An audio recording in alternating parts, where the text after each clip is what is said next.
সাধারণ মানুষ বলছেন এবারের বাজেট তাদের জন্য ভালো হতে পারে। বাজেটের নানা হিসাব নিকাশ ভালো করে না বুঝলেও তারা বলছেন বিভিন্ন খাতে সরকারের অর্থ বরাদ্দ থেকে এই প্রত্যাশা তাদের।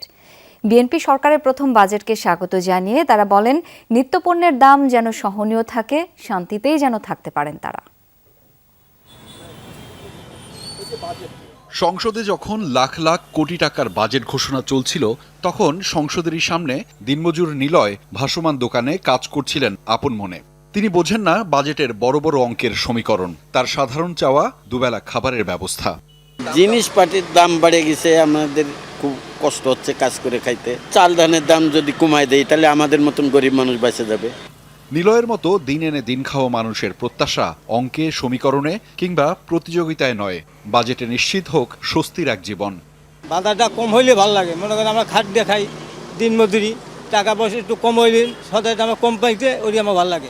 বিএনপি সরকারের প্রথম বাজেটে শিক্ষা, খেলাধুলা, সৃজনশীল ও সামাজিক খাতকে প্রাধান্য দেয়াকে স্বাগত জানিয়েছে সাধারণ মানুষ। তবে অসন্তোষ আছে নিত্যপণ্যের দাম নিয়ে। তারা মনে করেন বাজেটের সুষম বন্টন যেন হয়। সিগারেট বা অন্যান্য প্রোডাক্টের প্রাইস অলরেডি মূল্যের থেকেও বেশি দামে নিচ্ছে। রডের দাম নাকি বাড়তি হচ্ছে, এই যে চালের দাম, ডালের দাম এগুলি বাড়তি হচ্ছে। যাদের জন্য বাজেট উদ্দেশ্য করে আসলে করা হয় প্রতি বছর, তাদের কাছে কতটুকু পৌঁছাবে। উন্নয়নটা ঠিকমতো মানুষের দোরগোড়ায় এই বাজেটের সুফলটা পৌঁছে, তাহলে বাজেট ঠিক আছে। মাঠের কৃষকরা জানিয়েছেন কৃষি উপকরণের দাম না বাড়ানো এবং সারের উপর কর ছাড় তাদের জন্য সুখবর। চরের মানুষও চান তাদের দিকেও নজর দিক সরকার।